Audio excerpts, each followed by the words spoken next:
Assalamualaikum warahmatullahi wabarakatuh. Di video kali ini kita akan menjelaskan laporan tugas besar dari simulasi komputer kami dari kelompok 10, yaitu akan menjelaskan tentang gerai bakso Malang.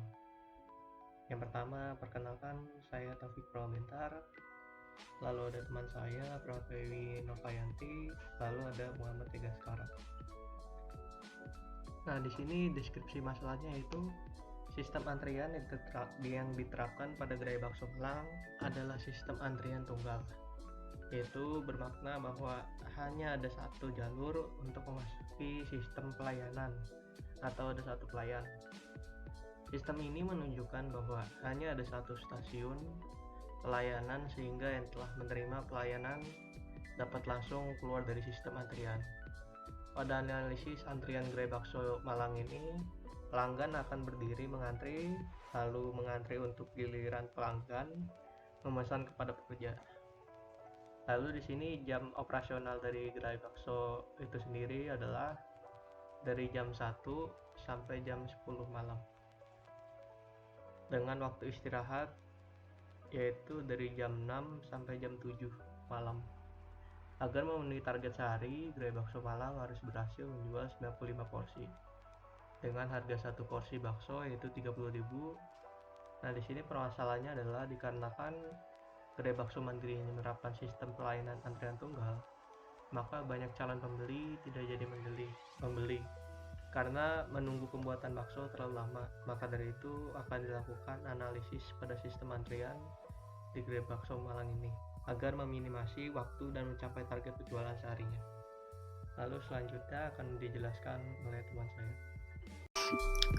Kemudian ada 6 element of problem. Yang pertama itu ada decision maker. Siapa sih decision makernya? Yaitu decision makernya adalah pemilik gerai bakso Malang itu sendiri. Kemudian yang kedua ada decision criterion, yaitu adalah untuk meningkatkan jumlah pelanggan dan mencapai target profit. Terus yang ketiga ada objektif.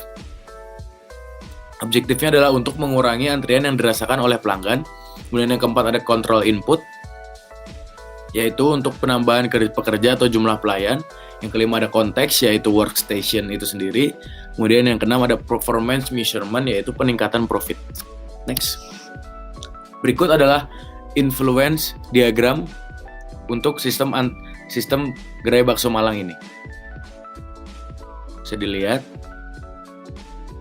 dari tempat kedatangan, kemudian ke tempat pemesanan, kemudian tempat menunggu, kemudian tempat pengambilan bakso, kemudian tempat pembayaran, kemudian adalah pelanggan membeli bakso. Next. Nah, untuk sistem elemennya itu sendiri, yang pertama ada structural elemennya, yaitu adalah entities-nya pelanggan, kemudian resource-nya itu ada pembuat bakso, penjaga kasir, pelayan, meja dan kursi, alat membuat bakso, bahan membuat bakso, dan juga mesin kasir. Kemudian location-nya tadi adalah tempat kedatangan, tempat pemesanan, tempat menunggu, tempat mengambil bakso, dan juga tempat pembayaran.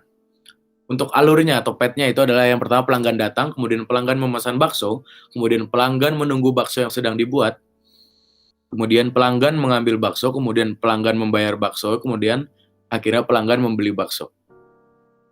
Yang kedua adalah operational element. Nah, operational ini terbagi lagi. Yang pertama itu ada routings. Sudah dilihat tabel pada layar.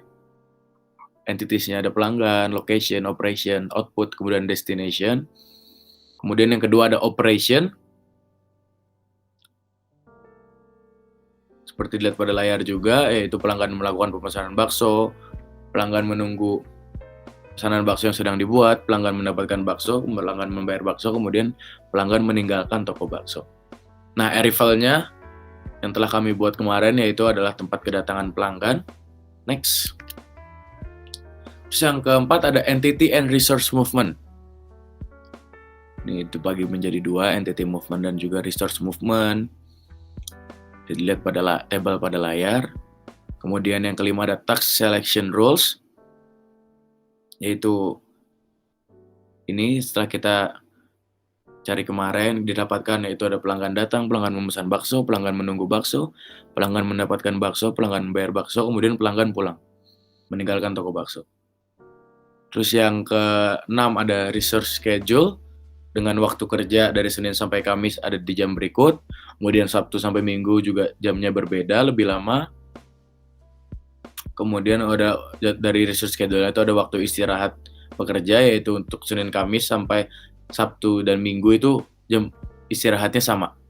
Kemudian yang terakhir ada downtime and repairs. Dilihat pada tabel berikut. Selanjutnya, saya akan menjelaskan pada bagian verifikasi.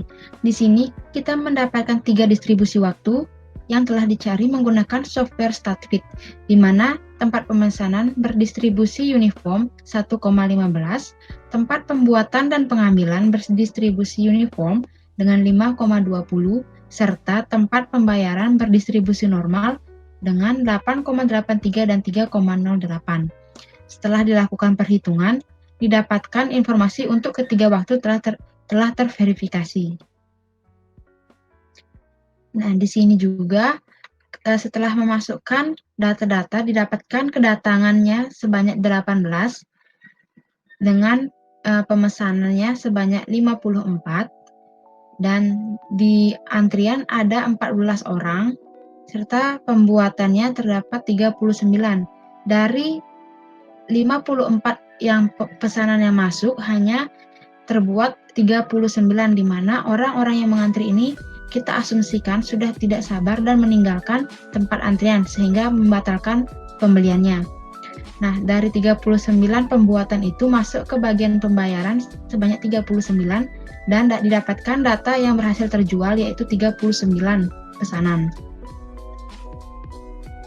Selanjutnya masuk ke validasi. Setelah mendapatkan output dari throughput per hour, kita mendapatkan replikasi yang akan digunakan yaitu sebanyak 12. Nah, berdasarkan tabel ini, kita membandingkan antara simulasi dan real system yang kita gunakan pada warung gerai bakso tersebut, di mana terdapat rata-rata untuk simulasi sebesar 92,92 serta real system sebesar 90,83. Nah, dari sini terlihat perbedaannya tidak begitu signifikan. Selanjutnya kita menggunakan weld test untuk menghitung validasinya. Nah, didapatkan X1 bar dikurang X2 bar dikurang HW nilainya 0,60, sedangkan X1 bar dikurang X2 bar ditambah HW nilainya 3,57. Karena terdapat rentang 0 pada nilai ini, maka kita dapat katakan bahwa model simulasi kita telah tervalidasi.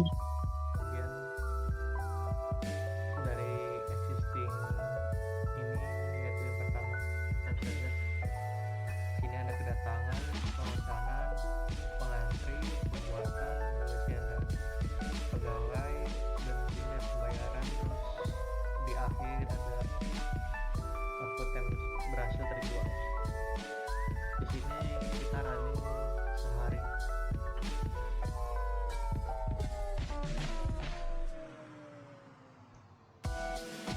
Nah, di sini kita bisa lihat output dari kedatangannya yaitu ada 18. Lalu pada pemesanan ada 54. Lalu bagian mengantri ada 17 orang. Lalu bagian output dari pembuatannya ada 39. Pembayaran output pembayarannya ada 39 dan berhasil terjualnya ada 39. Di sini kita bisa lihat bahwa banyak antrian yang terlalu banyak. Lalu kita bisa lihat di sini bagian alternatifnya. Di sini kita menambah bagian pembuatannya. Di sini sama kayak tadi kita running sehari kerja.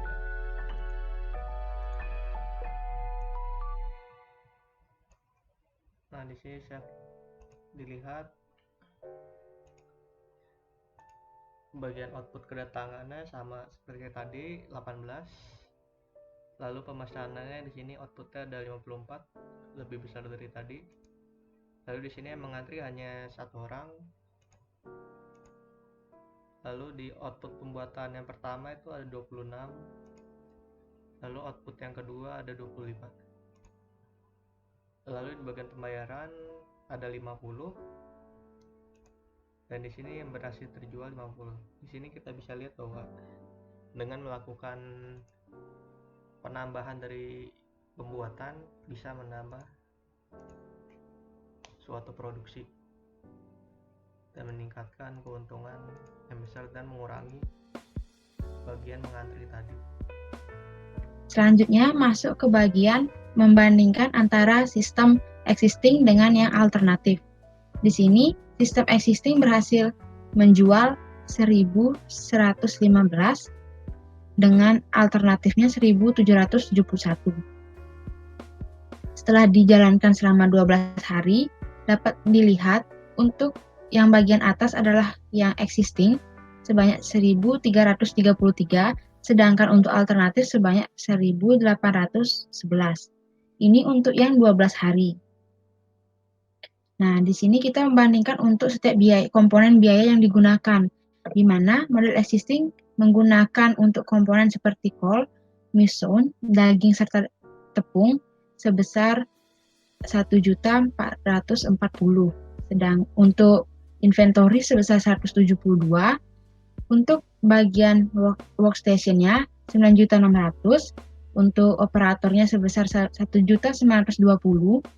Sehingga dihasilkan revenue sebesar 39 juta sekian dan hasil laba bersihnya sebesar 26 juta. Ini untuk hasil running dari 12 hari tadi, total production yang 1.333. Nah, berikutnya merupakan model alternatif, di mana untuk komponennya masih sama, untuk inventory juga masih sama. Di sini perbedaannya terdapat pada workstation sebesar 19.200 dan operator masih sama. Total produksi pada model alternatif sebesar 1.811 sehingga dihasilkan revenue sebesar 54 juta dengan hasil bersihnya 31 juta. Simpulan dari hasil simulasi kami yaitu saat dijalankan selama 1 hari, model existing berhasil melakukan penjualan sebanyak 39 dari 54. Sedangkan model alternatif berhasil melakukan penjualan 50 dari 54. Jika dibandingkan dari hasil simulasi ini, terlihat bahwa model alternatif mampu meningkatkan penjualan. Dari hal ini, profit yang diterima juga pasti akan turut meningkat. Untuk model existing profit yang dihasilkan 26 juta dan untuk model alternatif profit yang dihasilkan sebesar 31 juta. Untuk profit ini kita lakukan perhitungan selama 12 hari kerja. Jika membandingkan hasil simulasi penjualan dan profit, maka kelompok kami memutuskan untuk memilih menggunakan model alternatif.